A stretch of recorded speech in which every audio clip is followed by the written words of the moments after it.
Pediria que todo mundo entrasse na sala agora, fosse encontrando seus respectivos assentos. Vamos dar continuidade ao nosso trabalho aqui à tarde, com uma mesa igualmente chamada O Brincar e os Elementos da Natureza, mas agora trabalhando com outros elementos da natureza. Então, eu gostaria de convidar, primeiramente, o senhor Cristino Wapichana. Eu vou ler aqui a mini biografia dele. Artista indígena, utiliza-se de sua familiaridade com as palavras e a música para disseminar histórias, saberes e heranças dos povos originários, reforçando a importância dessa população para a formação da sociedade brasileira. Nascido em Boa Vista, Roraima, em 71, entre algumas de suas obras, premiadas ou traduzidas para outras línguas, destacam-se, para o público infantil, os livros Sapatos Trocados, Como o Tatu Ganhou Suas Grandes Garras e A Oncinha Lili, que foram levados à Feira de Bolonha, na Itália. Então, por favor, Cristino, venha, chamo para compor a mesa agora. Muito obrigado.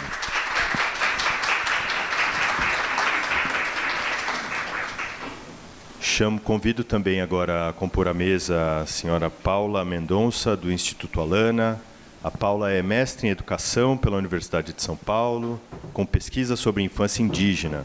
Atuou cerca de 10 anos no Parque do Xingu, por meio do Instituto Socioambiental. É co-diretora do curta-metragem Uapá. Eu pronunciei certo, Alana? Paula. Uapá. Realizada em parceria com o projeto Território do Brincar. É assessora pedagógica do programa Criança e Natureza, do Alana. Muito obrigado. E para fazer a mediação, a Giovana Barbosa de Souza, aqui nossa colega da Amapaz, atua como atriz, atua como assessora técnica. Eu sei que você é atriz, por isso que eu sei. Atua como assessora técnica aqui na Amapaz e é formada em Relações Públicas também, especialista em Filosofia e Natureza e Educação Infantil, mestre em Direitos Humanos e Processos Democráticos pela Universidade de Pádua, na Itália. Muito obrigado. Obrigada, Danilo. Eu estou super feliz de estar aqui mediando essa mesa, né? E acho que eu passo a palavra para a Paula. A ideia nossa nesse momento, gente, é fazer uma conversa um pouco ainda na linha da importância da infância, das crianças e do contato com os elementos da natureza. E aí, a Paula e o Cristino vão trazer um pouco da experiência deles. E a gente vai tecendo juntos uma conversa. Quem tiver alguma contribuição, alguma pergunta que queira fazer, se quiser escrevendo e mandar para a gente, fique à vontade. No final, a gente abre para as trocas. Tá bom? É isso. Paula, bem-vinda. Cristino, a gente ouve agora, né?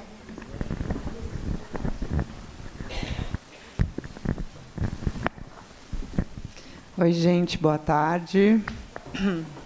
Desafio falar depois do Gandhi, depois do almoço, todo mundo com um pouco de sono, mas ainda bem que antes do Cristina. Bom, agradeço ao convite da Prefeitura de São Paulo, em nome da Giovana. Muito obrigada pelo convite para participar dessa Semana Municipal do Brincar, que marca um evento tão importante de atenção à primeira infância e à infância, e que reuniu, né, hoje de manhã tantas secretarias, e a gente, no Alana, acredita, né, que a criança ela deve ser considerada como absoluta prioridade, assim como a Constituição Federal nos diz, né, que é responsabilidade da família, é responsabilidade do Estado, é responsabilidade de todos o cuidado com a criança. Você sendo pai ou não, você sendo mãe ou não, a criança, ela por estar numa fase peculiar de desenvolvimento, ela tem uma vulnerabilidade, então ela deve ser considerada em prioridade. E eu acho que essa semana marca isso, né, para a gente cuidar da infância e de um direito tão fundamental que é o brincar. Brincar como a linguagem de conhecimento da criança. Eu fiz uma apresentação aqui. A Giovana, eu estou de pé porque eu estava ali atrás vendo o Gandhi, e aí eu vi que ninguém consegue ver, né? Se não está de pé. Então, eu vou ficar um pouquinho de pé aqui. A Giovana, ela, quando trouxe, né, o convite para participar, ela me provocou a falar sobre a terra, o elemento terra, né? Já que o Gandhi falou dos 4 elementos, eu vou trazer um pouquinho mais dessa ideia, né, do elemento terra. Eu vou pedir licença para o Cristino Wapichana para trazer um pouco da minha experiência nas aldeias indígenas também. Eu trabalhei 10 anos no Instituto Socioambiental e trabalhava com as escolas indígenas, com a educação indígena, assessorando, né, os professores e professoras indígenas e suas comunidades a pensar nessa educação diferenciada, escolar, indígena. E depois eu, enquanto trabalhava lá, vivi a experiência da maternidade. Tá? Eu ali compartilhando e trocando com mulheres indígenas sobre cuidado, sobre a educação, porque eu realmente não sabia nada, né? Porque, né, a primeira vez que a gente é mãe, a gente acha que é uma coisa natural, mas é um grande aprendizado, né? A gente virar mãe não é algo assim exatamente natural, mas é um processo.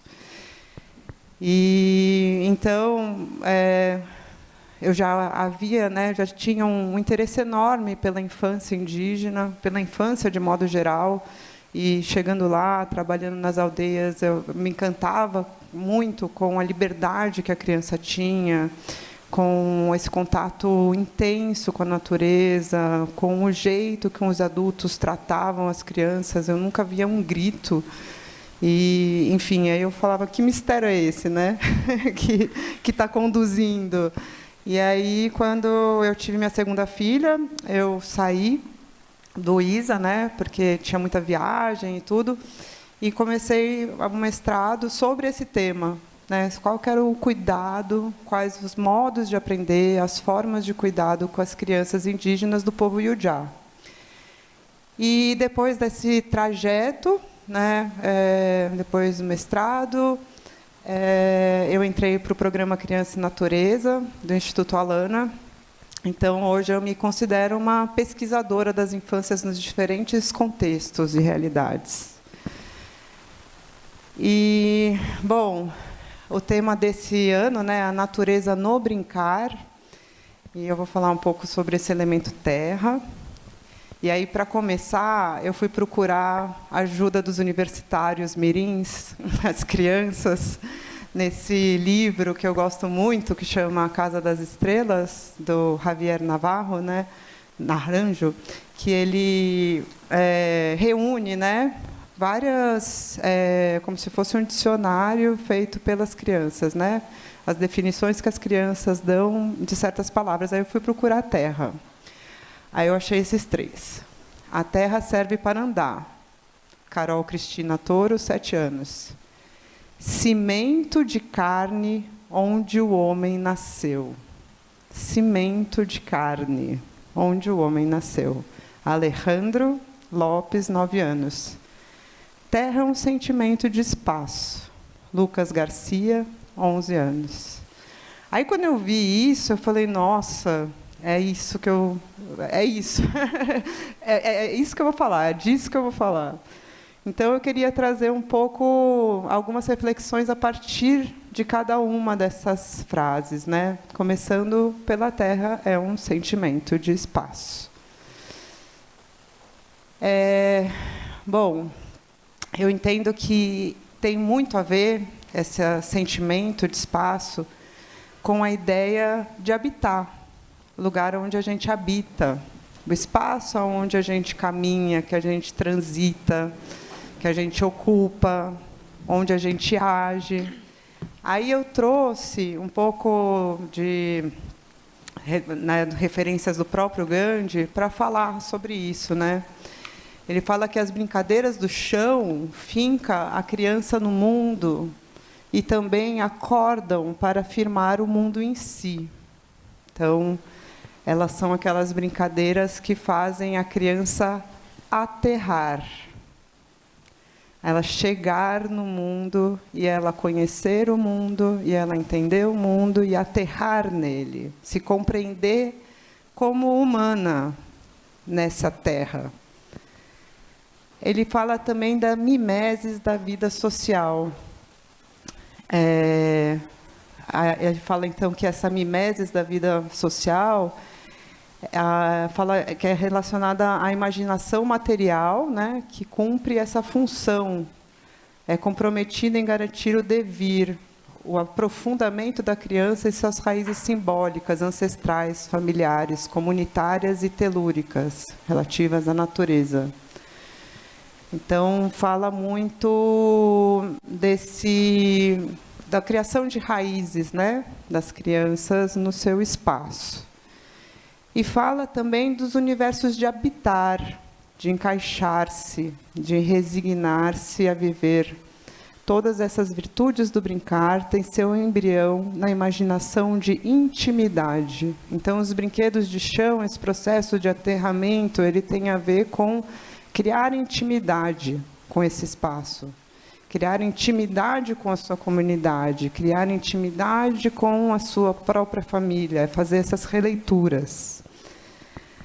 Aí eu também me inspirei na ideia de inhabitante, do Tim Ingold, que ele fala que é a partir das nossas relações, das nossas experiências com o espaço, que a gente se torna um habitante, né? Porque existem concepções, aqui quem trabalha um pouco com educação sabe muito bem, que diz que a criança, né, tem aquelas concepções que falam que a criança é uma tábula rasa, é um recipiente vazio e que o professor, então, vai lá e fala o que ela precisa fazer, o que ela precisa aprender.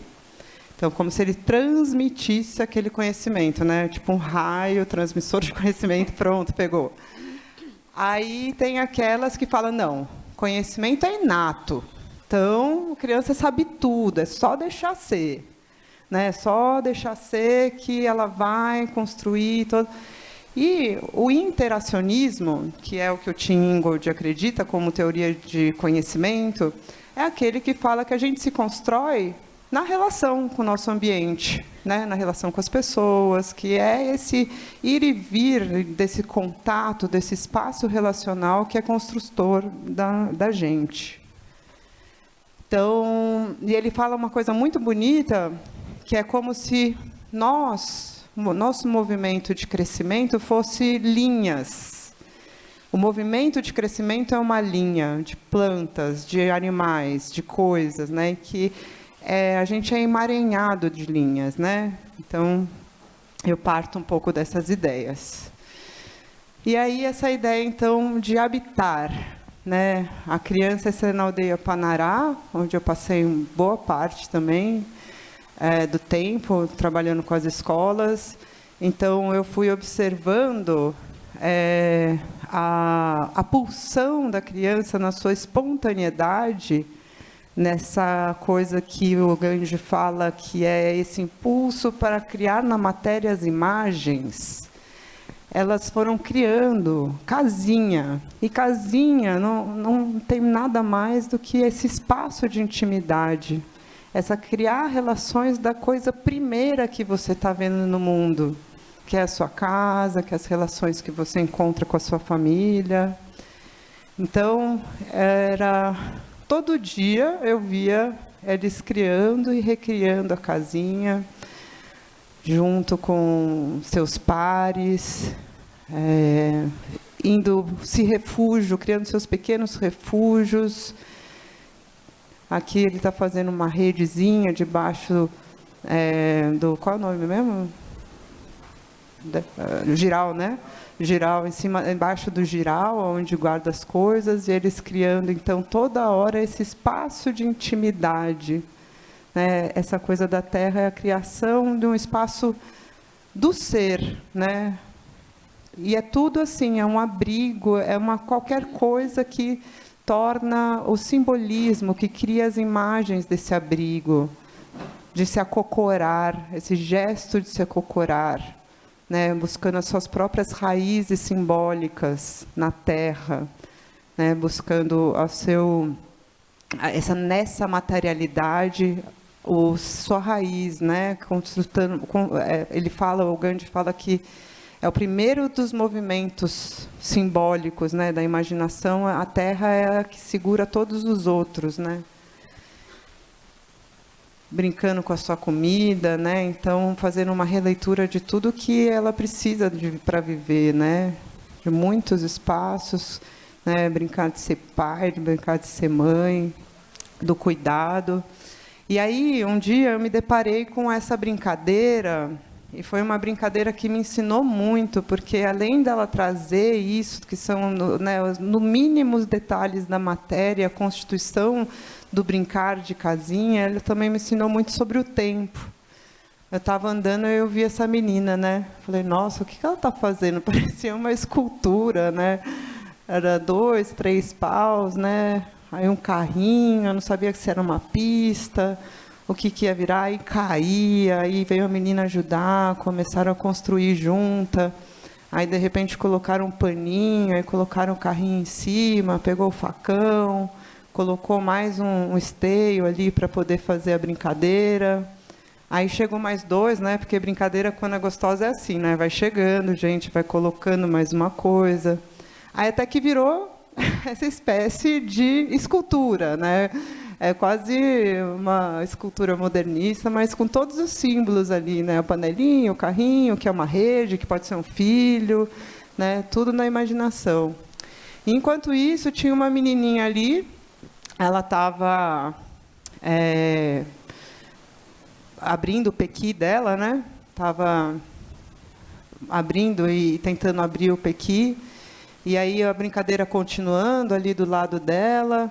E aí ela tentou, né, ir lá e se abrigar, né, esse movimento da casinha que é se abrigar. Você busca um pertencimento, você busca o seu lugar de abrigo, né? Brincar de casinha tem a ver com isso.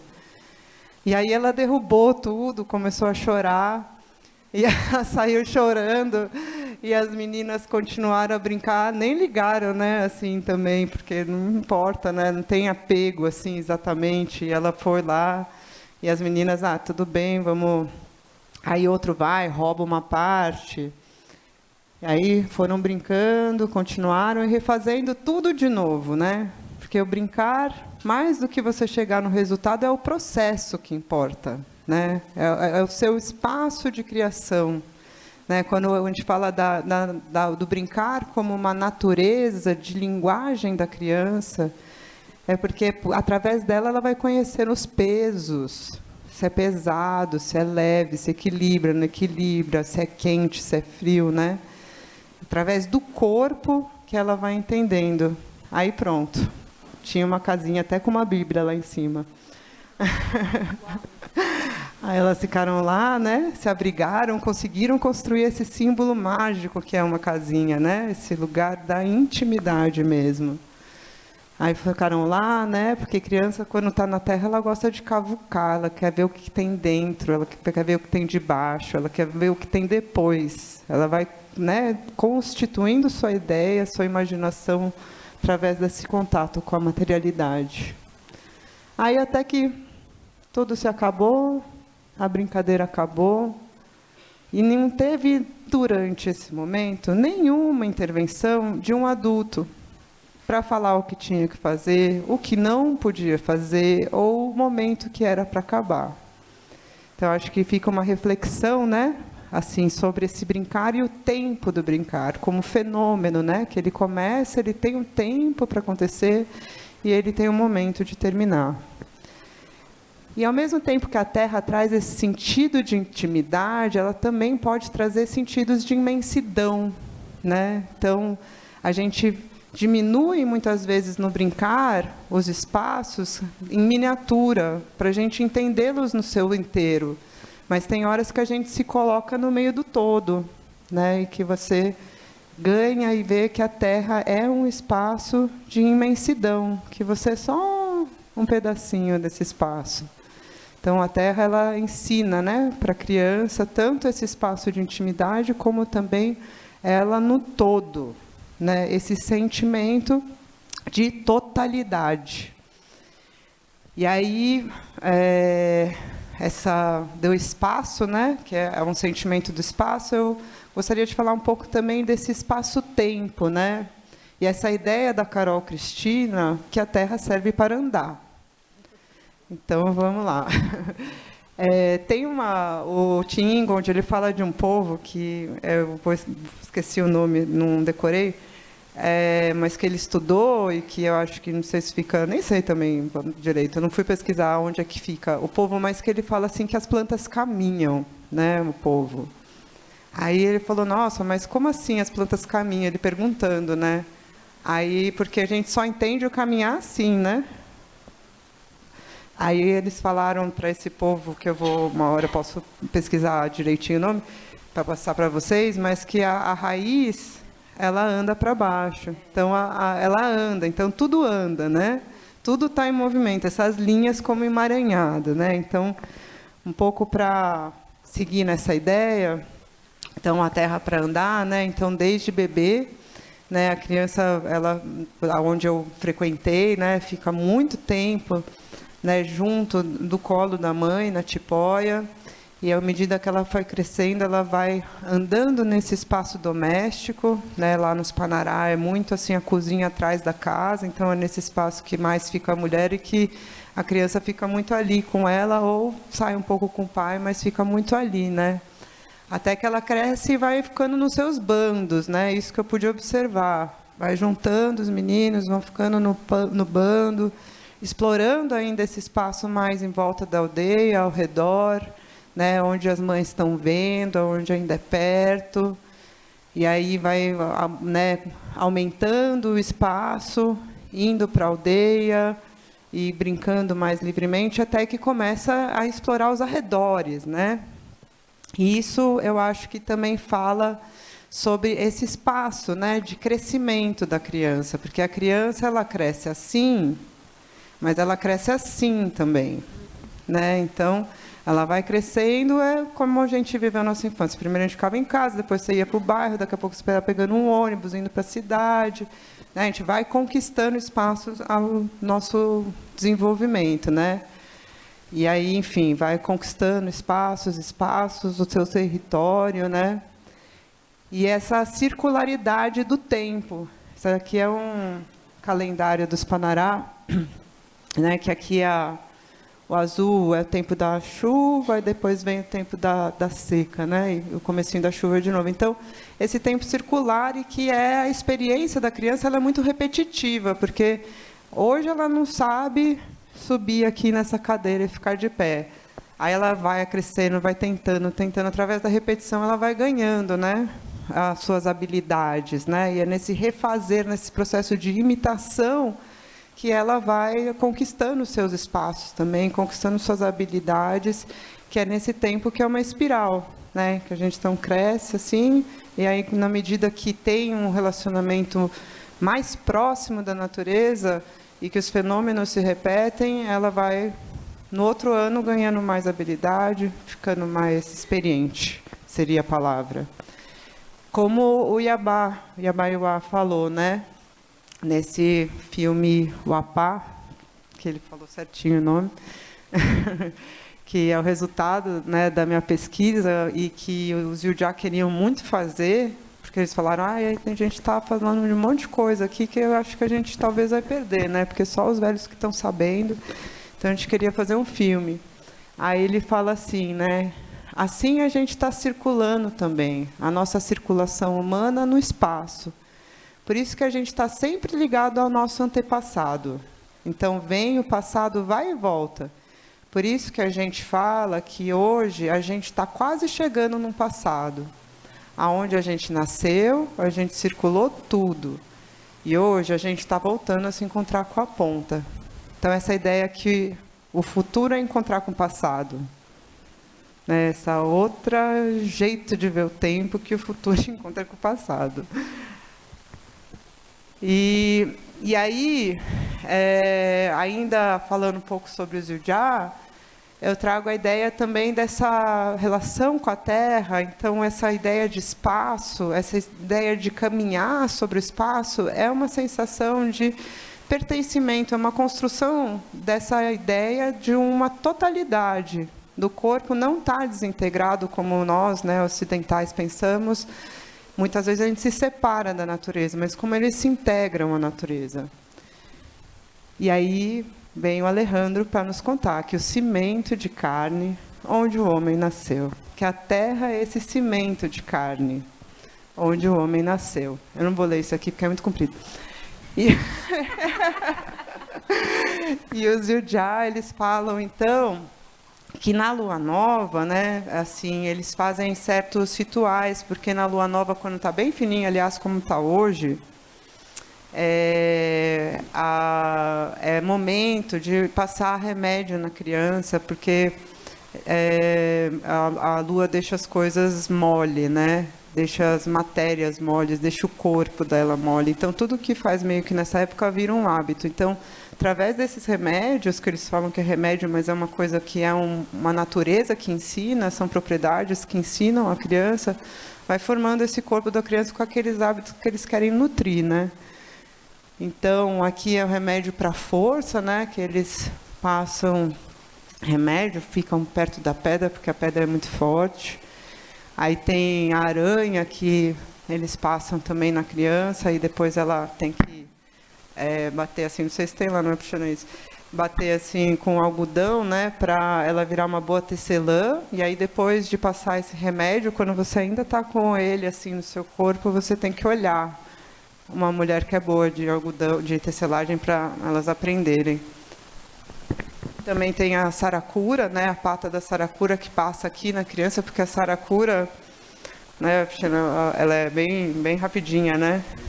É bem ágil, então passa para ela ficar bem ágil, né, na criança. Aí, quando ela está com aquela materialidade que, né, tem a ver com essa relação com o mineral, com a fauna, né, com a flora, que vai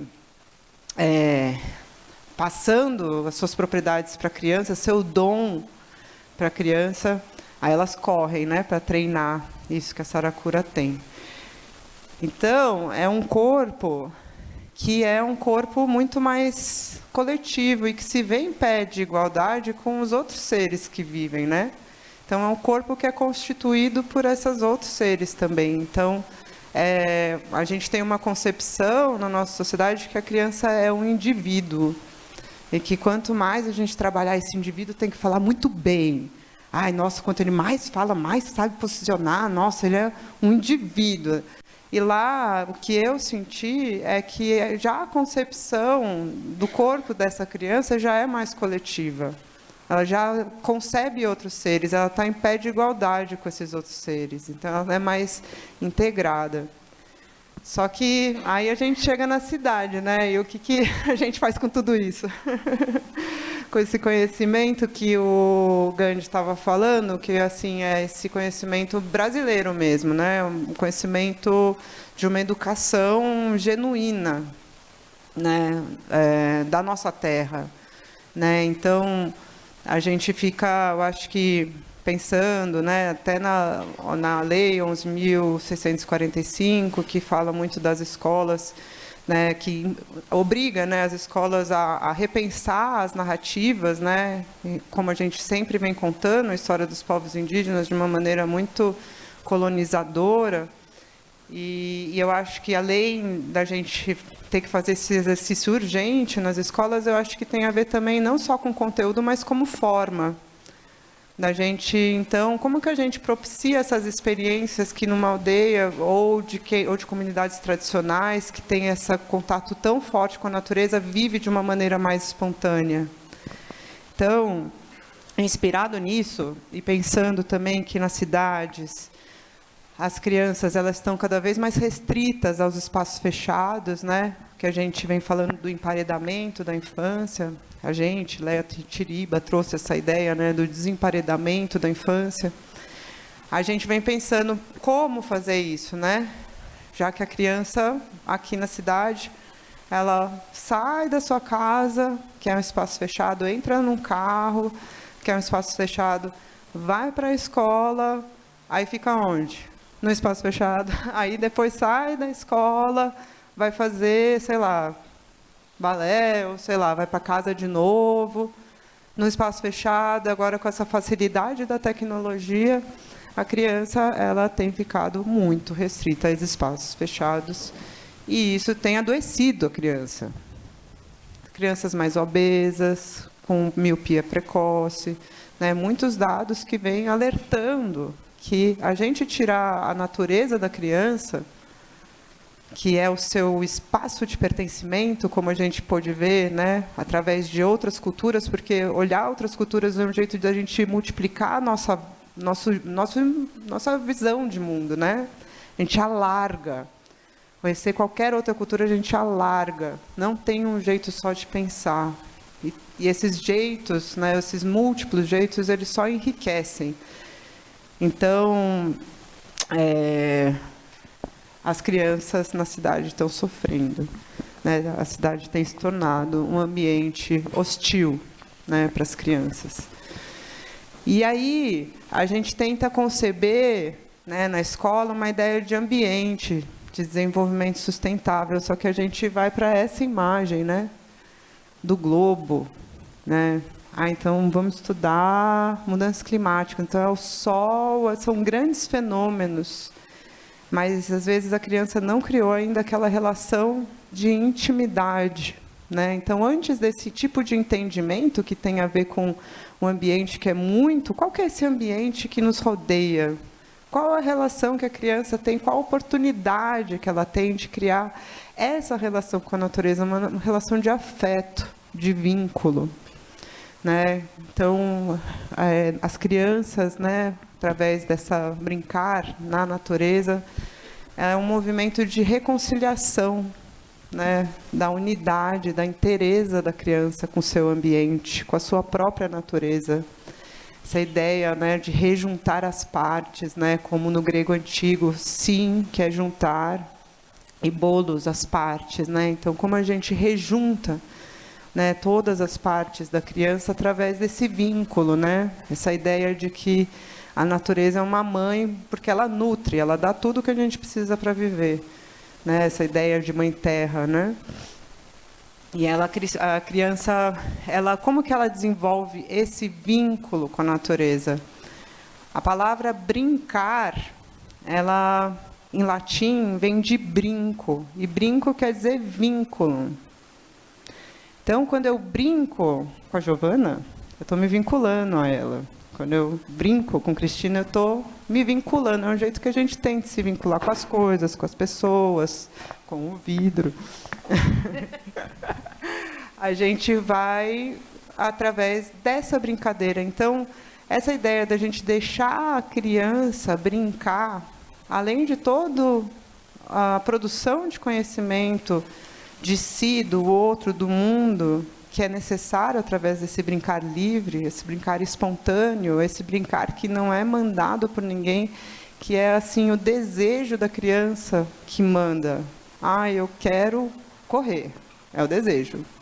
Ah, eu quero relaxar, é o desejo. Se a gente não escuta desde criança esse desejo, muitas vezes a gente depois vai ter dificuldade de tomar decisões na vida, né? Se escutar e escolher, né? Quantas vezes a gente tem que fazer isso no nosso dia? E então, aí chega nessa ideia, né, do desemparedamento, né? Como é que a gente faz, então, para criar esse vínculo da criança com esses ambientes? Através do brincar, através da experiência, através da presença do corpo dela naquele espaço, né? Que é a ideia também de educar, que em latim quer dizer conduzir para fora, educare. quer dizer conduzir para fora. E se a gente está conduzindo para fora uma criança e está levando ela para fora, quer dizer que a gente acredita que tem alguma coisa dentro dela. Tem alguma coisa dentro dela que, com contato com o fora, aprende, ensina. Né? A criança descobre, ela investiga, ela entende, ela observa os fenômenos do mundo. E aí, quais espaços para o desemparedamento? Eu não aguentei, eu acho que é a lua em Câncer hoje. E trouxe umas imagens do espaço mais íntimo, né? Que é os quintais. Aí eu trouxe minhas filhas aqui. Quantas vezes eu vi, hoje elas estão adolescentes, né? Mas quantas vezes eu vi elas brincando, né? De casinha e fazendo comidinha. Então, tudo que eu via, e aí a gente, mais bonito é que a gente vê uma universalidade da infância, né? Aí você vê lá no Japão, vê no Brasil, vê lá nos Yurjá, você vê tudo criança reformulando novamente essa linguagem. Brincar de casinha, pertencer à terra, né? Habitar a terra. Brincar de comidinha, fazer unha com pétala de flor. Esse acocorar-se para observar. E isso tem muito a ver com isso que o Gandhi estava falando aqui, né, da análise e da atenção, né, a diferença de analisar e da atenção, né? Porque esse relacionamento, quando a gente tem esse espaço relacional, quando a criança estabelece esse espaço relacional onde ela pode investigar, que ela pode fruir, ela vai educando a atenção dela, né? Porque esse imitar de casinha, tem uma coisa que o Ingold fala muito, que eu gosto muito, que ele fala assim, por exemplo, quando vai aprender a fazer uma peneira ou alguma coisa assim, ele fala, primeiro é um processo de imitação. Você olha e você tenta imitar. Aí, só que quando você está imitando, ao mesmo tempo você está descobrindo o seu próprio caminho para fazer aquilo. Então, que isso tem a ver com uma educação da atenção, né? De você educar a sua atenção para você aprender. E trazer também dentro, né, das miniaturas, né? Essa miniatura onde contém o todo, né? Esse exercício de agachamento, eu saí um pouquinho do quintal só porque essa imagem é muito bonita, de fazer esse mundo, né, nas miniaturas, você domina o mundo, você brinca de Deus um pouquinho. E aí, eu trouxe essa ideia do quintal, porque tem movimentos hoje, né, que tá trazendo isso para a educação, né? Um deles é o Quintais Brincantes, que quem não conhece, procure saber, que vem trazendo essa ideia de quintalização, através desse contato com a natureza, do brincar livre, para criar esses espaços para a infância, a partir dos elementos da natureza. E derivou desse movimento do Quintais Brincantes, esse coletivo Taboa, e o Ciranda da Vida também, esse coletivo Taboa vem trabalhando em parceria com a gente, no Alana, no programa Criança e Natureza, para a gente fazer o que a gente vem chamando de pátios escolares naturalizados. Então, a gente vem investindo na naturalização dos pátios, para que, né, porque é isso, né, aquela pergunta, tá, a gente sabe, né, a gente tem uma fonte incrível, a gente tem uma natureza diversa, a gente tem uma diversidade cultural enorme, a gente tem uma experiência onde a gente vê as crianças na natureza, mas como que a gente leva isso para as instituições, para os espaços escolares, ou então, né, para o PIA, ou PIAPI, ou não sei o quê, né? Como que a gente leva? Como que a gente pode compor os ambientes do modo que ele propicie essa relação com a natureza e essa relação de descoberta? Então, a gente vem trabalhando na naturalização dos espaços, né? Isso daí que a gente vem chamando de pátios escolares naturalizados. Então, a gente, espaços, por exemplo, aqui, essa é uma creche, né, lá em Caruaru, que aí depois a gente fez a naturalização, fez um processo de paisagismo, né, com plantio, muito plantio, a gente vem investindo em plantio e no oferecimento desse tipo de material mais natural, né? E o coletivo Taboa vem fazendo esse trabalho incrível de curadoria, né, tanto etnobotânica das coisas do lugar, como da cultura material de cada lugar, e oferecendo às crianças, para que elas possam brincar. E aí, esse apreço que a criança tem em ir para a terra, desvendar a terra, sentir a madeira, né, brincar, peneirar. Nunca vi criança porque ela gosta tanto de peneirar direto a terra, assim, até ficar só as pedrinhas. Né, essa materialidade das coisas, né, que a terra proporciona. E a gente vem também trabalhando isso em espaços públicos, a criação de parques naturalizados. Aí eu trouxe aqui uns exemplos para finalizar. Então, essa aqui é em Jundiaí, na Fábrica das Infâncias Japi, era um espaço assim, né? E aí a gente fez a intervenção e ele virou um parque naturalizado assim. Então, com bastante desafios, como o parque naturalizado é como se a gente criasse essas regiões meio selvagens, assim, né, nos espaços. Então, aqui um pouco banco para sentar, tronco para escalar, esses desafios do corpo para a criança, né, como se reproduzindo um pouco esses outros ambientes. Esse aqui foi no Jardim Pantanal, aqui em São Paulo, Zona Leste, no Parque Helena, que também era um espaço que não tinha nada disso, e a gente fez junto com o Ciranda da Vida, com o Guilherme Blaut, um super parceiro, que eu acho que estará aqui amanhã. Esse trabalho, né, de parques naturalizados, esses desafios a partir... E a gente está trabalhando com poda da prefeitura, né? Então, a gente tem reutilizado as podas que iriam para o aterro para fazer esses espaços. Né? As cozinhas, cozinha da floresta, que é sempre sucesso, número 1. Um espaço intergeracional, que não é só para criança, mas também para suas famílias. Né? Que tem elementos que você pode brincar não só de uma maneira, né? Os parquinhos convencionais, ou você escorrega, balança... escala, escorrega, balança, escala. Aqui você cria mais o seu jeito de brincar, né? Para todas as gerações, incluídas. Minha pausa. E esse daqui foi lá em Caruaru, uma praça que era bastante Caruaru, aquele sol, né? Calor. E aí as praças lá eram todas assim, cheias de... Aqui foi depois de criar os canteiros, aqui era tudo com piso intertravado, né? Então ficava quente, quente, quente, quente. Aí a gente trabalhou na naturalização também dessa praça, trouxe referências da cultura mesmo lá de Caruaru. Essa daí é uma obra do José Bezerra, né? Que a gente espalhou essas obras de arte, né, da própria cultura local, porque... essa vinculação não é só com a natureza, mas também com a cultura, né, de cada lugar. E aí ficou mais ou menos assim a carinha.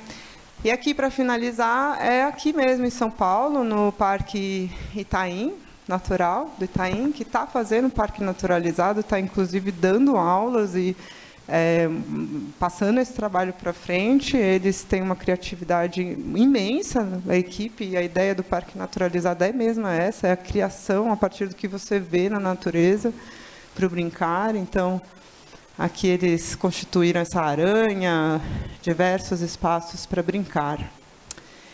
E aí, para finalizar, agora sim, eu trouxe esse poema do Gustavo Caboclo, parente aqui do Cristino, que é de ouvir a terra. Ouvir a terra. Ouvir a terra. Ouvirá a terra. Então, para finalizar, um convite para a gente ler, permitir que a criança leia, que ela brinque esse enorme livro que é a terra para ela. Obrigada, gente.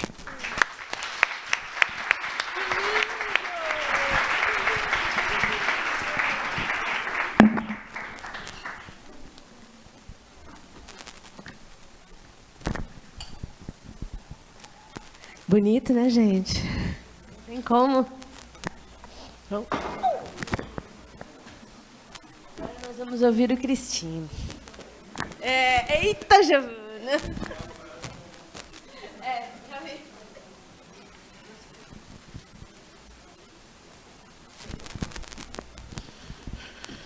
Boa tarde, gente. Quanta coisa, hein? Arrasou. Foi lindo. Bom, eu vou ficar de pé aqui.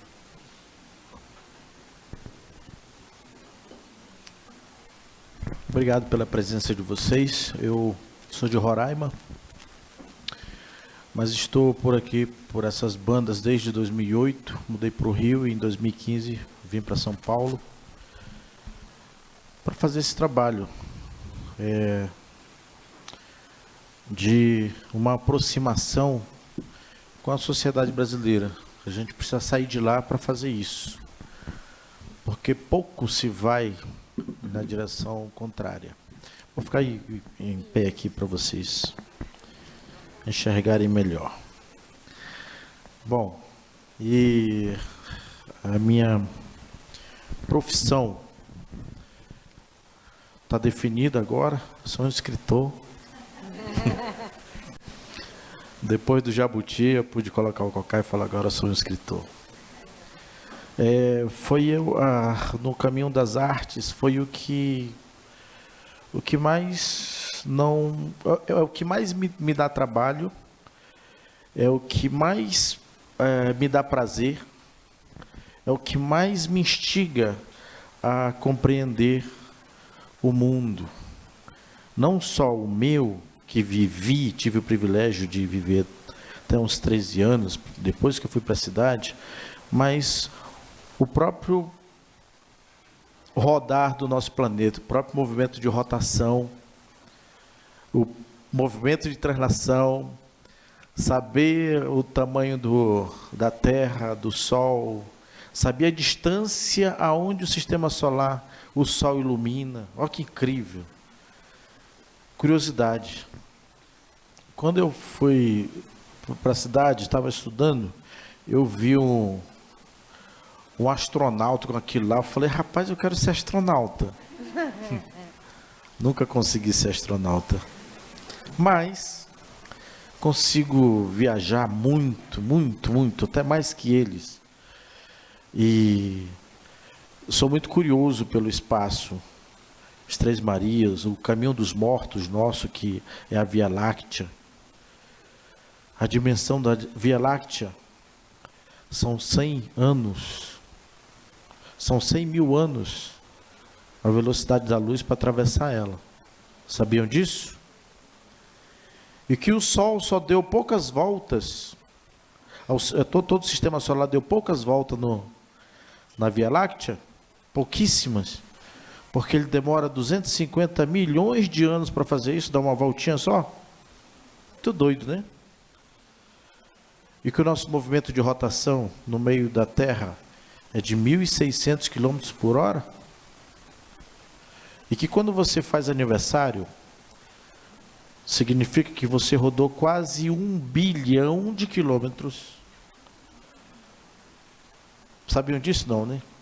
Não é que a curiosidade é um negócio interessante? Demais, demais. E se a gente dividir isso em 365 dias e dividir por hora, a Terra está no movimento de 107 mil quilômetros por hora. E aí, como eu fui escravo da igreja há 30 anos, que tem histórias que justificam todas as coisas. Então tem uma história lá incrível do Josué, que vai para uma guerra, ele começa a brigar e briga e está perdendo. Aí ele levanta a mão para o sol e fala: ô sol, para aí, te detenha. Detenha-te. Aí ele parou por 3 dias, gente. Muito doido, né? 3 dias, aí ele venceu a guerra, já é um negócio horrível. E o sol parou por 3 dias nessa velocidade. Dá um chute a 3 km por hora numa quina aí para te ver só a pancada que vai ser, que você vai sentir. Mas são histórias, e histórias é para encantar, é para ensinar, é para educar. E é isso que a gente aprende quando criança, com muitas histórias. E tudo vira história. Nós somos carregados o tempo inteiro, desde quando somos concebidos, com histórias. ouvindo as fofocas dos pais, depois dos irmãos. Aí você começa a gesticular, depois você começa a falar e continua. Aí você começa a inventar as suas histórias. E o que é que nós somos? Histórias. Quando você está ensinando matemática, o que é que você está fazendo? Contando história. Não é assim? Por isso que elas são tão importantes para a gente. Por isso que os avós nunca devem deixar de contar histórias. Por isso que os pais nunca devem deixar de contar histórias. Porque é isso que forja a gente. Compreendem? Simples, né? Eu tive o privilégio, como falei, de viver na floresta amazônica, de viver lá em Roraima, sul do estado, floresta amazônica, e o norte é campos naturais. Então eu tive o privilégio de ser criado nesse lugar. E como essa molecada, brincando, a molecada, meninos e meninas, brincam até 5, 6 anos. Depois disso eles se separam naturalmente. Meninos vão brincar com os meninos e as meninas vão brincar com as meninas. Naturalmente. Essas brincadeiras de ver, de criar, de imitar o pássaro, de você conhecer as árvores. E quando a gente está falando, quando eu falo de árvores, gente, tem tudo quanto é lugar. Olha esse parque. Embora pelo menos 5 ou 6 sejam de fora do Brasil, tem 4 ainda nossas aqui, desse lugar. Quantos tem na tua escola? Quantas árvores tem? Planta? Não tem planta? Tem. É um jeito magnífico de chamar a molecada para conhecer uma árvore dessa. Leva uma lupa, 2, 3, 5, para eles não brigarem, para mostrar o quanto de bichinho que está naquelas brechinhas ali. Reconhecer o canto desse passarinho que está cantando, qual é? Ouviram o passarinho cantando agora? Que pássaro é esse? Hã? Não ouviram, não? Bem-te-vi, gente. Sabem que esse cara é o bicho mais bravo dos passarinhos? Que ele enfrenta qualquer gavião, qualquer ave de rapina, qualquer tamanho. Ele enfrenta, vocês sabiam disso? Já viram isso? Quem viu isso? Um bem-te-vi atacando um gavião que chegou próximo da casa dele. E ele começa a cantar e sobe, dá voo raso, e ele vai embora, daqui a pouco chega outro. Nenhum pássaro fica. Fica passarinho. Pássaro não, nenhum. Eu vi isso muitas vezes, desde molequinho. Chega perto da casa dele, o que ele vai? Ele vai reagir de imediato. É o pássaro mais bravo que se tem. Eu vou escrever, estou escrevendo uma coletânea chamada Eu Passarinho. Eu fiz agora o Beija-Flor, e agora o próximo vai ser o Sabiá. Depois o Bem-te-vi. Não, próximo agora é o Bem-te-vi, o próximo vai ser o Sabiá. São 5 passarinhos. O Irapuru e o Curió. E conheço todos. Canto, jeito, lugar que gosto de ficar, comportamento. Já viram um passarinho cantando na chuva? Eles não gostam de cantar na chuva, não. Não canta. Eles nem saem. Está chovendo, nem acorda o sol. O sol vem por conta dele. Não vem. Como é que eu entendo isso? Porque eu vivi nesses lugares. Eu aprendi o comportamento das coisas. E que a molecada não tem essa possibilidade aqui, mas tem essas árvores. Quanto uma árvore dessa pode te trazer de informação? Uma plantinha, uma flor. Minhas filhas não conheciam como era a planta de um morango. Tive que plantar. Vamos plantar. Juntos, vocês vão regar comigo, vamos cuidar. E ela vai florescer. Você sabe qual é a cor da flor do morango? Branca. Com uma coisinha quase que verde com amarelo assim, né? É isso. Minhas filhas sabem porque elas plantaram, porque elas viram isso. E que qualquer lugar pode fazer. Entende? Se a tua escola, vocês não conhecem a terra, gente. Vocês não conhecem os seres que moram ali, junto ali? Como vai sobreviver? Essa nossa geração não sabe plantar, não sabe nada. Nossa não, essa geração novinha. Não sabe nada, gente, nada. Nada. Como é que vai viver dependendo do agro, que só vende para fora e vende caro para a gente? Destruindo tudo. Enquanto nós gastamos 6% da água para tomar banho e fazer tudo quanto é coisa, o agro gasta 70% de água. E vem tudo para fora. E os aquíferos estão baixando. Estão baixando. O que a gente está fazendo? O que a gente está ensinando para essa molecada? Se acaba o rio, acaba bicho. Acaba planta. Acaba tudo. Como é que uma árvore dessa vai se alimentar se não tem? Se ela não consegue mais encontrar água. A árvore adulta aí tem. Vamos ver essa daqui, ó. Tá. O tamanho dela aí, ó. Que uns 50 anos? 70 anos? Sabe quanto uma árvore dessa ela joga de água para cima para vir a chuva? Tem ideia? Não. Mais de 200 litros essa árvore coloca. Uma árvore adulta, bem adulta, eu falo 200 litros porque essa árvore aqui, ela é uma árvore que ela não é uma árvore branca, ela é uma árvore que ela é mais fechada. Mas se você pegar uma suma, ela joga 1000 litros de água todos os dias para cima. Sabe quanto a floresta amazônica faz isso?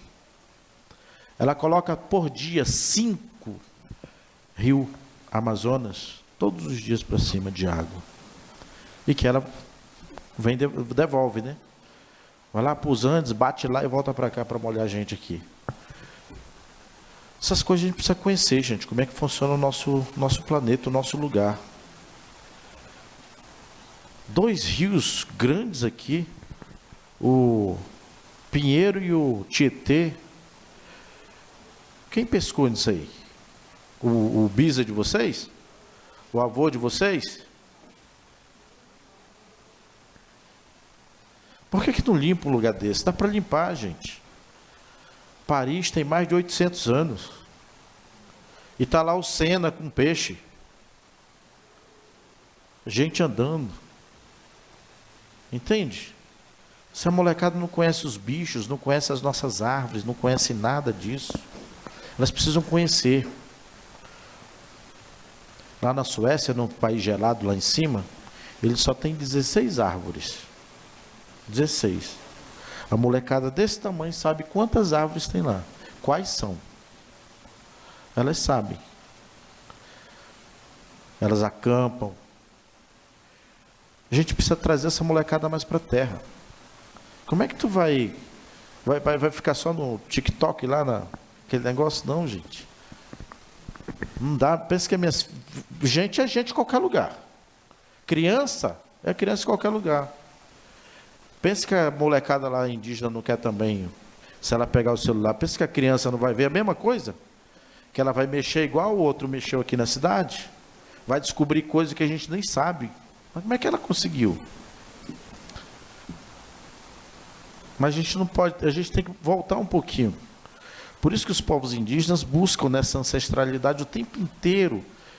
Volta a contar a história, mas tinha isso, por que a onça é pintada? Aconteceu isso, por que esse rio chama isso? Aconteceu isso. Por que a cutia tem a bunda vermelha?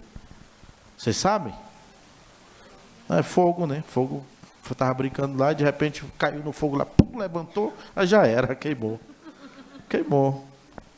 E a onça? Brigou com fogo, que era um moleque desse tamanho. Brigou, cara, imagina brigar com fogo. Fogo deixou toda chamuscada. Por isso que ela é pintada. Não é bobo? Pensa em um avô, uma avó contando isso para uma criança. Pensa num educador contando isso para uma criança. A gente não pode perder esse momento dessa molecada que no primeiro tempo, quando o mundo estava formando para o meu povo, chamava Puri, o tempo da magia. Enquanto o mundo não estava duro, ele foi ficando duro a partir do som, das palavras. E todo mundo fez parte disso, bicho, gente. Os bichos se casavam com gente no passado. Vocês nem acreditam, né? Meu povo não nasceu do chão, da terra, do barro, o Criador fazendo, igual ele.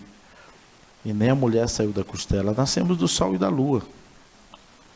Que também vocês não acreditam, né? Se vocês não são Optiana, por que vocês têm que acreditar nisso? Compreende? É a nossa história. É a nossa história.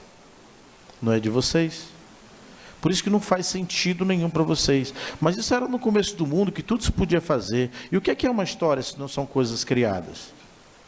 Com as funções de encantar, de ensinar, de educar, de trazer milagre. Olha o milagre do sol. 3 dias parado por causa de uma guerra. Não é muito doido? Moisés não foi lá, bateu na rocha que saiu água? São histórias, gente. São coisas extraordinárias. E a gente acredita nessas coisas. A gente gosta de ouvir essas coisas. Embora você não acredite, a gente gosta de ouvir. Gosta de ouvir superação. É ou não é? É. E as histórias têm que ter isso. Se elas não tiverem isso, se elas deixarem de ser contadas, se ficar só no livro, a molecada não vai querer ler. A gente gosta de ouvir, a gente gosta de parar, de sentar, de pegar um colo e ouvir, da avó catar um piolho. Inventaram um monte de veneno para matar piolho aí. Aí como é que faz? Aí não dá, né? A minha escola era 4 quilômetros de andada. Sol quente na floresta amazônica.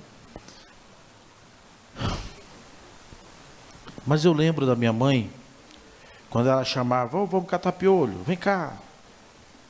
A gente ia, imagina um calorzão. E a mãe começava a abrir lá e tirar os negócios. E ela soprava, gente. Para aquele calor sair. Que delícia, né? Não é, não?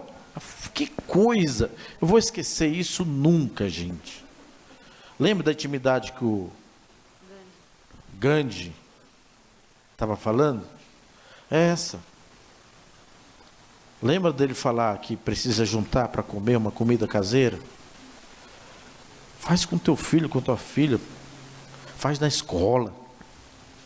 Faz uma fogueira lá na escola, tem um lugar. Faz uma fogueira, gente. O fogo é mágico. É mágico. É extraordinário. Como é que uma pessoa vira adulto e não tem a experiência de se queimar uma única vez? Entende? De soprar e o negócio vir, aquele negocinho que sobe, vi voando e pô, pegou nele, tirou, mas já foi, ficou branquinho marcado. Tem que ter essas experiências, são experiências que fazem a gente ser. Se você não tem essa experiência, não tem marcas. Eu tenho muitas. Quantas experiências eu fiz com fogo? Muitas. Ó, tem um corte aqui que eu estava medindo hoje, que se fosse dar ponto, dava pelo menos uns 4 pontos. Mas eu nem lembro, gente, desse corte. Talvez eu era muito pequeno. Mas eu estava fazendo uma experiência, senão não teria tido esse corte. Compreende? Já fui cortado por pedra, madeira, quantos espinhos. Se a gente não faz essa experiência, não se permite, tu está só rodando nesse mundo junto, como eu já ouvi uma frase, fazendo peso para o mundo. Olha que doido, que desinteressante. Não, faz experiência, faz a tua em casa. Uma vez eu fiz uma música e fui participar de um festival.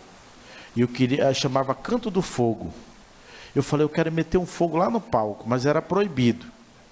Não, vou dar um jeito. Aí eu falei para os organizadores, eu quero fazer um fogo. Enquanto eu estiver tocando, vai ter esse fogo.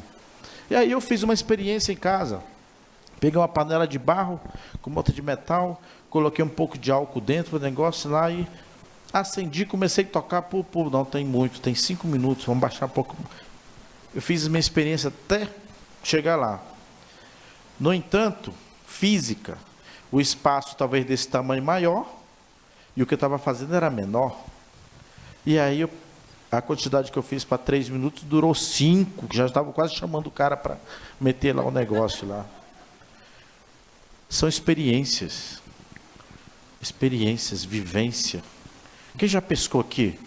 Eu vou pescar para casa, para comer hoje, para minha família.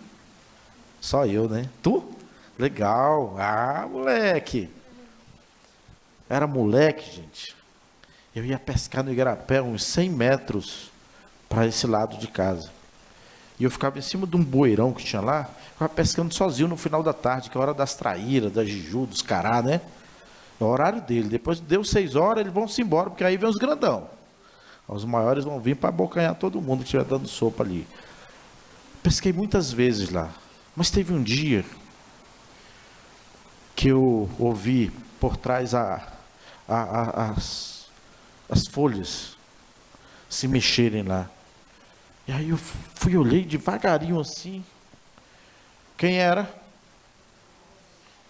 Cobra, gente. Uma onça não faz barulho, não.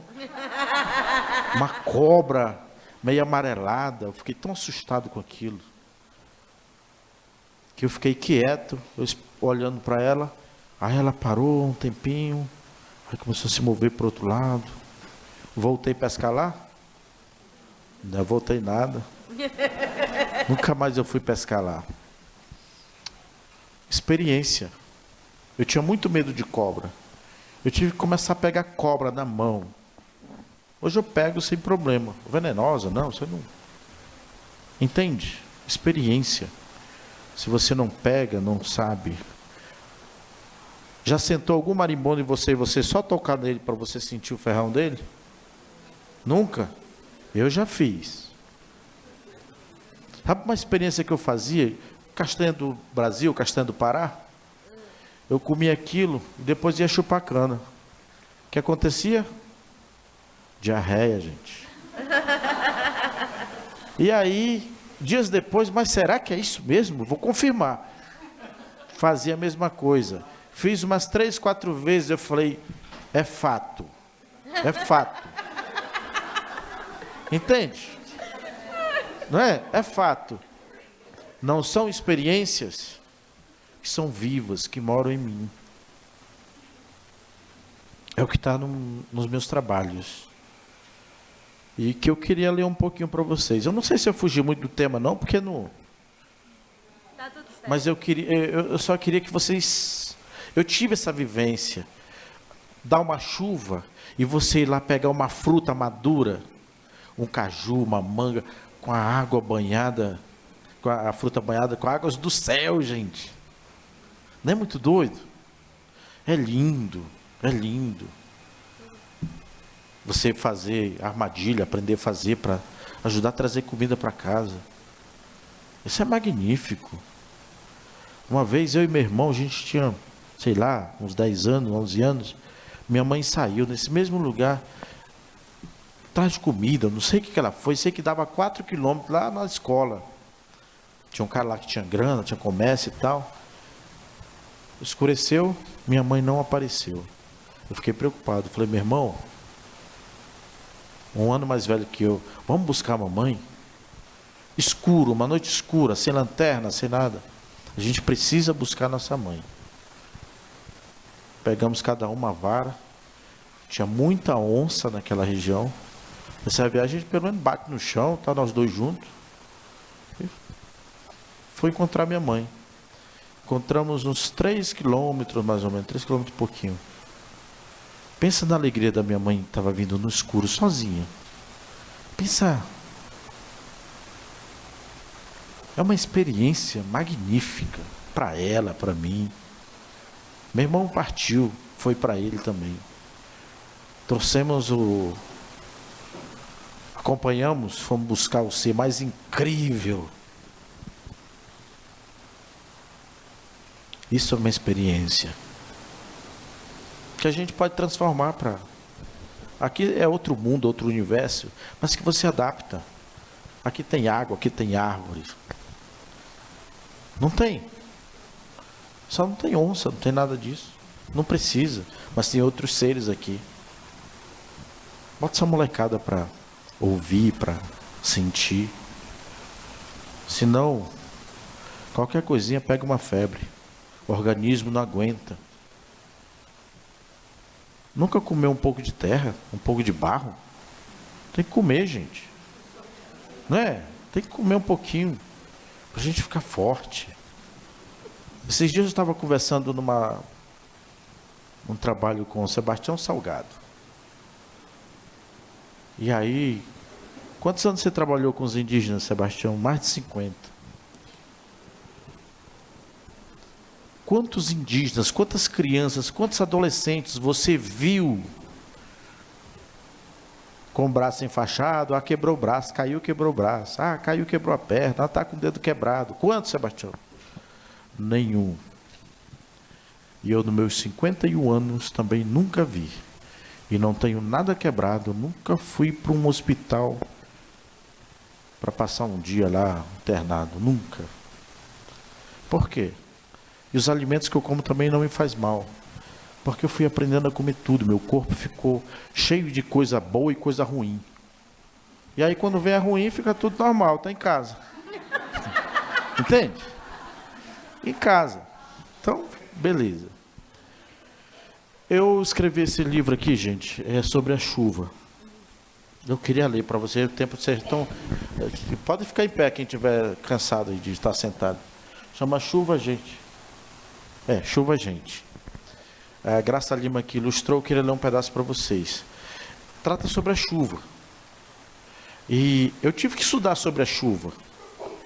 Eu já vi muita chuva, já peguei muita chuva, eu nunca gostei, eu não uso guarda-chuva até hoje.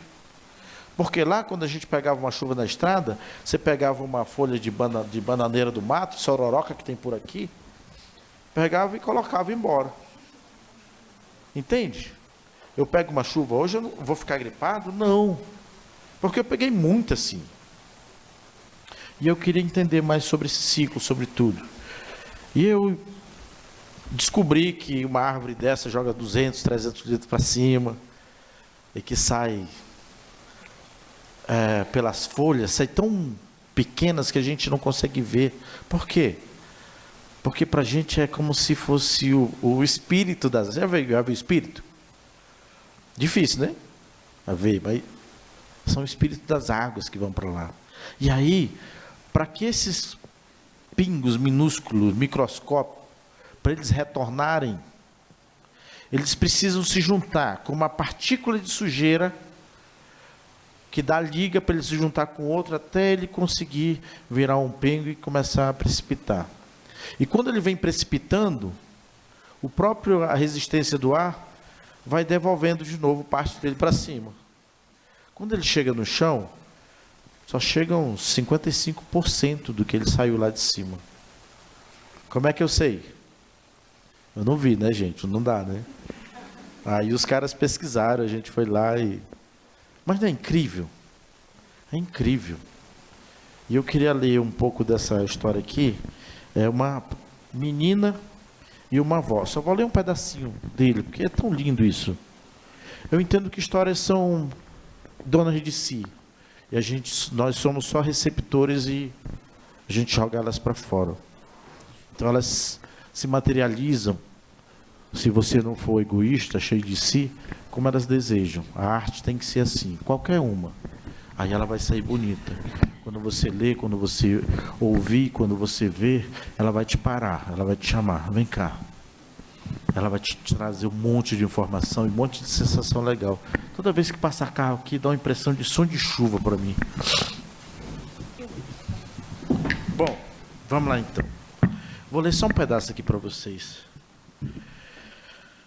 Naqueles dias aprendi muito sobre os muitos jeitos de chover. Há chuvas que nos obrigam a buscar abrigo por serem poderosas, outras que não deixam as estrelas aparecerem. Algumas que escondem o sol como se quisessem o seu calor só para elas. As que chegam de surpresa para nos molhar de propósito. e aquelas que cantam com uma brisa noturna, até que os nossos olhos adormeçam e a gente sonha em ser chuva. Também existe a chuva que desce sob forma de meninas e meninos que brincam de molhar os passarinhos. Esta é para quem, como eu, gosta de banhar-se e cantar sobre os pinhos embalados por ventos que assobiam.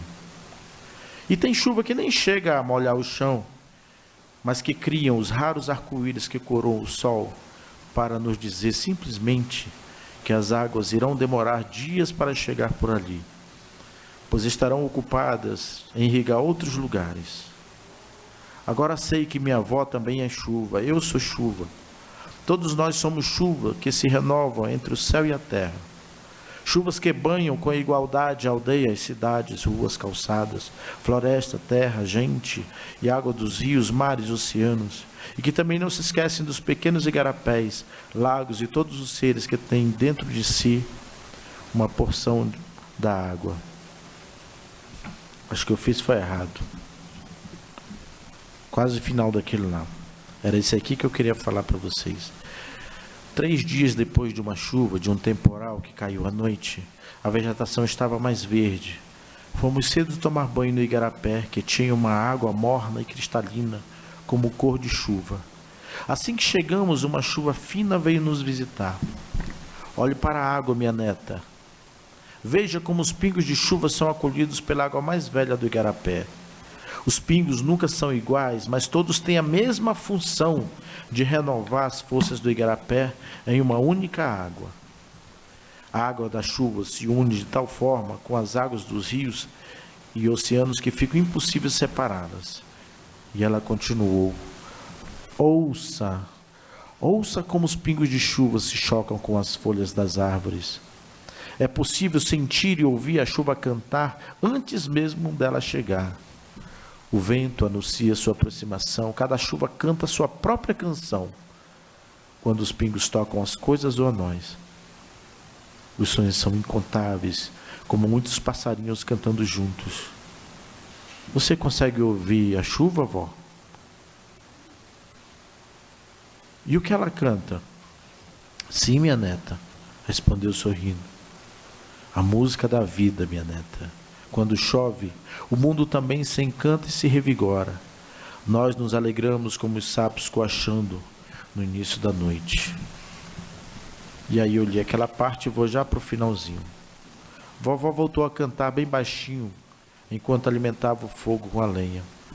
Que toda gota de chuva renove o milagre da vida.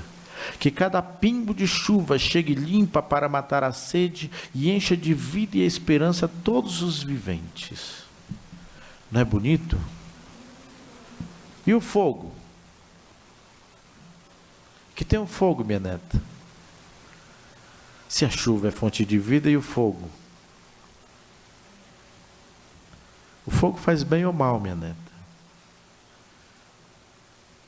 Depois disse sorrindo: vou te contar a história do menino fogo. Esse livro é lindo, gente. Do Clube Leiturinha. Está fechado ainda, mas vocês podem encontrar em sebo virtual. Vocês podem encontrar esse livro já disponível. É uma sequência que eu estou fazendo para o Clube Leiturinha. Ele tem lá o livro A Boca da Noite, capa dura, que é o livro mais premiado que eu tenho dos meus. Ele ganhou em 2018 Jabuti, o Peter Pan, 2017 Jabuti, 2018 ele ganhou o Peter Pan, que é o segundo maior prêmio da literatura infantil juvenil do mundo. E dos países concorrentes, só tinha o Brasil da América Latina com esse livro. E ganhou França e Brasil nesse ano. O Fogo já está pronto, deve sair o próximo mês pelo Clube Leiturinha. E vou fazer sobre o vento e a terra que junta todos eles, todas as coisas. Tudo, gente, é movido ou a calor ou a fogo. Se o nosso corpo aumentar, morre. Se baixar, morre. Essas lâmpadas estão quentes, a câmera esquenta, microfone esquenta, comida quente, para ir para casa também você vai usar fogo ou calor. Não tem jeito no transporte.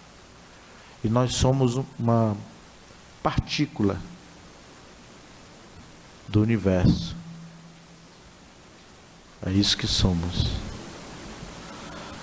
Obrigado, gente.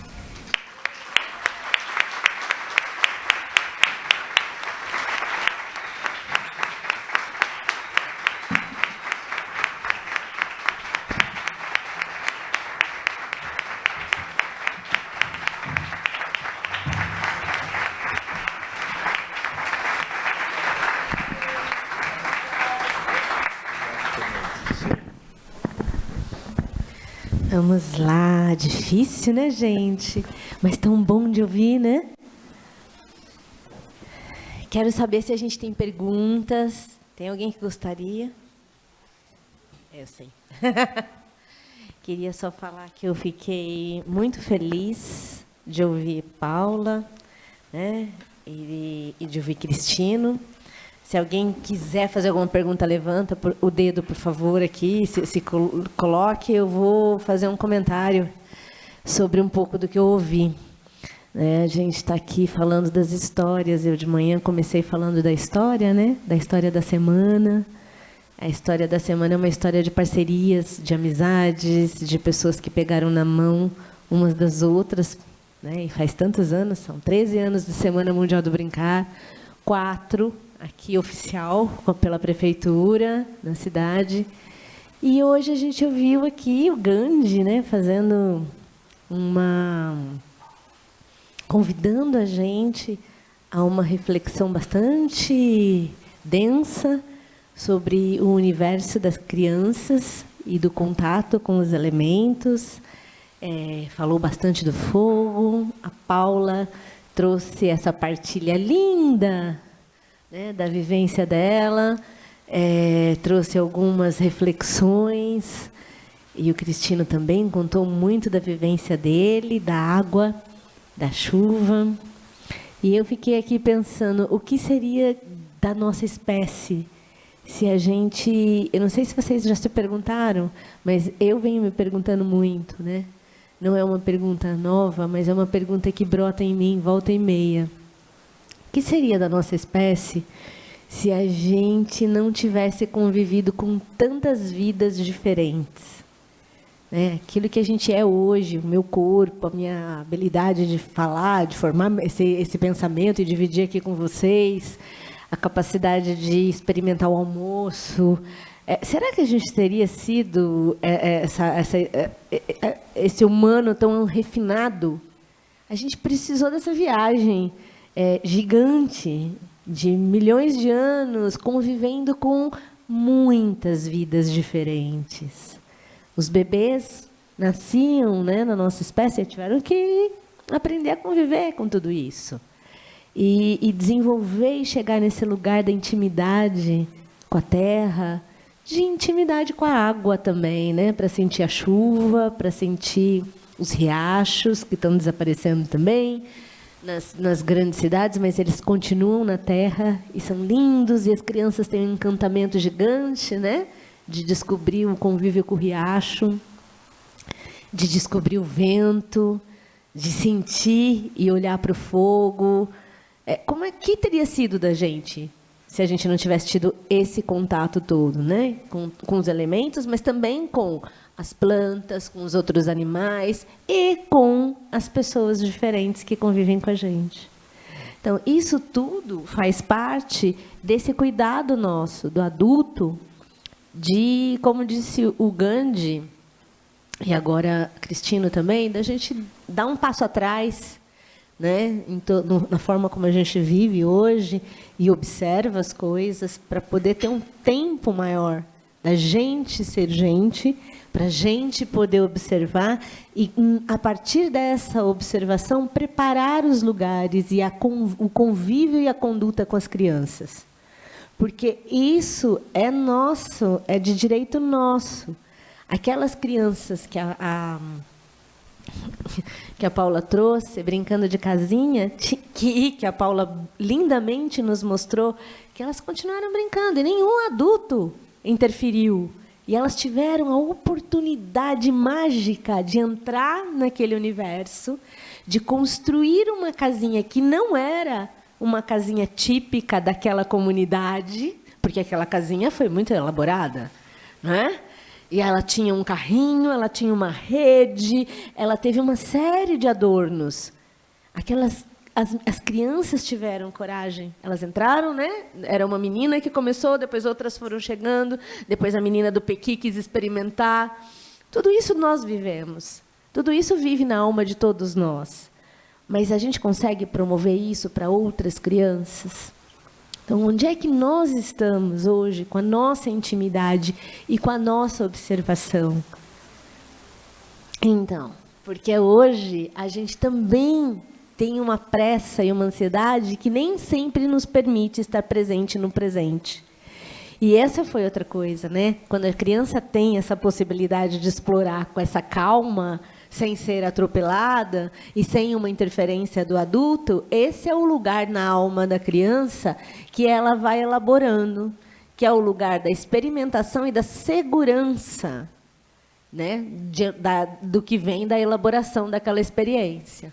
Então, esses são aprendizados que eu acho que a gente precisa, né, ter em mente, estar acordado em nós, para que, quando nos encontramos em momentos como essa semana, a gente possa, né, fazer parte dessas celebrações, uma semana muito alegre, mas não perder esse compromisso de vista, porque nós somos os responsáveis por isso tudo.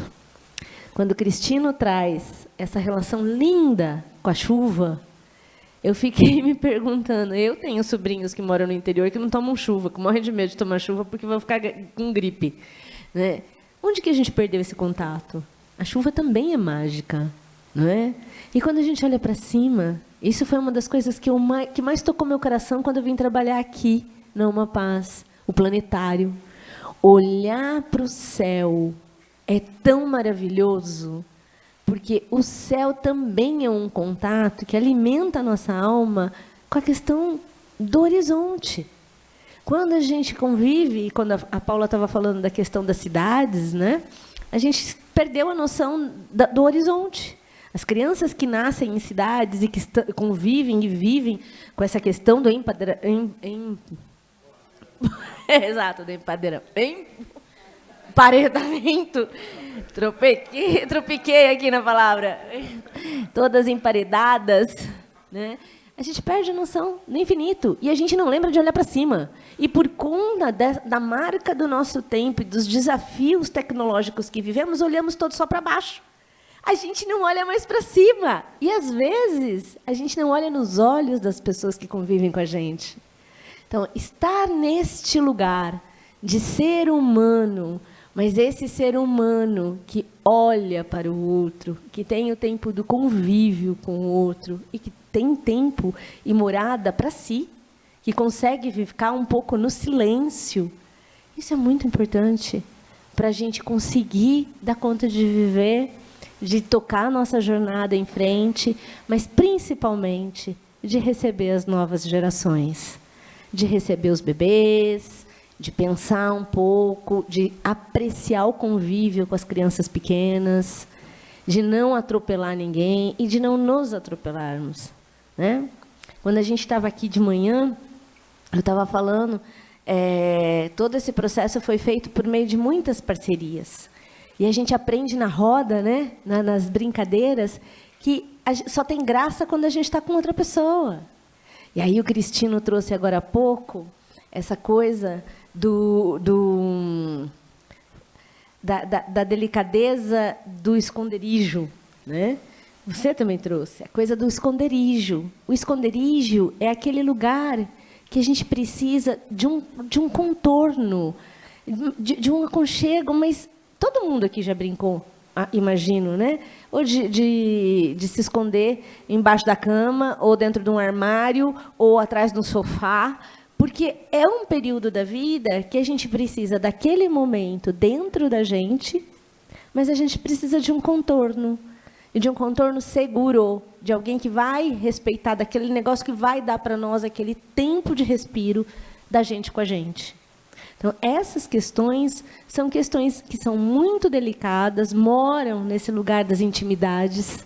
A gente sabe, a gente pega, a gente descobre uma criança brincando dentro do armário, embaixo da cama ou atrás do sofá. Quando a gente está brincando com essas crianças, quando a gente convive com essas crianças e quando a gente percebe a necessidade dessas crianças. Então, estar presente no presente, eu acho que é um grande convite para essa questão do brincar na natureza. Alguém gostaria de fazer uma pergunta? Claro, Plínio.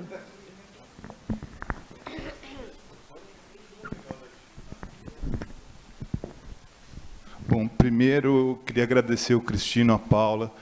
Cristino, eu queria falar que acho que foi uma das aulas, palestras mais emocionantes que eu já vi na minha vida, cara. Eu achei demais, meu. Eu acho que você tocou a essência do que é o ser humano, sabe? Acho que quando você fala da água, a nossa essência é a água. Quando você fala da história, é isso. Nossa essência é a história. Então, cara, na verdade, eu queria te agradecer por dividir a sua história com a gente. Achei que foi, sabe, a gente precisa dessa força da origem nossa. Eu acho que você representa isso maravilhosamente aqui. E eu queria só uma dúvida. Onde que a gente compra? Durante uma época da minha vida, minha vontade era ler todos os livros do Saramago.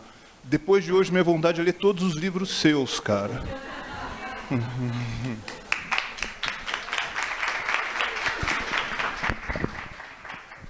Bom, obrigado. Esqueci teu nome. Plínio. Ah, difícil. Tá bom. Obrigado, rapaz. Nunca ninguém tinha falado isso pra mim, cara. Nossa. Obrigado. Gente, obrigado por ouvirem. Espero que essa experiência nossa, essa troca, os encontros têm que ser lindos. Tem uma história que eu escrevi sobre um cachorro, que eu vivi com esse cachorro. A primeira caça, eu estava junto e acompanhei a morte dele, que também durou pouco. Foi tão marcante que eu escrevi, chama O Cão e o Curumim. E a frase de efeito desse livro diz o seguinte... Vixe Maria, esqueci. O sentido da existência está na cor do encontro. O sentido da existência está na cor do encontro. Frase do Cão e Curumim, é um livro magnífico, que tem um menino e uma avó também, no início, assim, junto com o pé de jatobá, que é impressionante. Eu prefiro ser só um receptor de história, e foi isso que aconteceu. Nessa história, como a da chuva também, ela vem no tempo dela. Eu acho o namoro tão bonito. Gente, vocês já conhecem esse livro aqui? Sim. Não? São orientações pedagógicas para os educadores trabalhar a temática indígena em sala de aula. Daniel Munduruku e eu que escrevemos esse trabalho, está disponível em PDF, vocês podem baixar e se servirem à vontade. Não podia deixar de... Site da Secretaria de Educação. E recebeu o selo da Unesco. Então é uma coisa que diz que é razoável. Gente, eu sei que estão corridos aí. Muito obrigado. Agradeço muito, Paula, Giovana, todos vocês, nosso amigo. O pessoal de Libra. Eu acho essa coisa magnífica, mágica. Um dia eu aprendo ainda. É tão lindo. Muito obrigado. Som. Tá ótimo. Muito obrigado, gente. Uma boa tarde. Paula, você quer se despedir?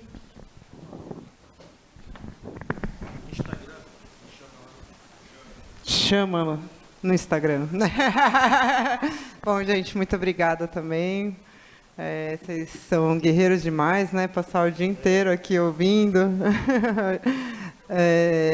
Mas é isso. Obrigada pela atenção. E boa semana municipal do Brincar. Obrigada, Gi. Gente, a gente termina aqui o dia de hoje. Para terminar, eu tenho duas coisas importantes para falar. A primeira é uma coisa que eu aprendi brincando, que é uma frase só, mas eu queria dividir com vocês hoje, que lembra um pouco a nossa parceria com o pessoal do Programa da Primeira Infância, na Prefeitura, com a Lígia da Cultura, com a gente aqui, né, Meire? Dentro de casa, com Plínio, com Danilo, que é assim, a minha mão recebe a sua mão para juntos fazermos aquilo que eu não posso fazer sozinha. Então, com essa frase, a gente termina o dia de hoje e a gente tem um café lá fora esperando todo mundo. Até amanhã, às 9 da manhã aqui. Obrigada. Gente, eu só queria agradecer de coração a participação de vocês. Eu acho que hoje foi um dia de acalento no nosso coração, né? Ouvir tantas pessoas especiais, ouvir a Paula, o Cristino, o Gandhi, a Giovana, a Rosier. Então, eu queria muito agradecer vocês e, como a Giovana falou, estamos juntos e precisamos de todos para fazer um amanhã melhor, né? E vamos pensar muito nas nossas crianças, um mundo melhor para elas. E vamos ao café, gente. Obrigada.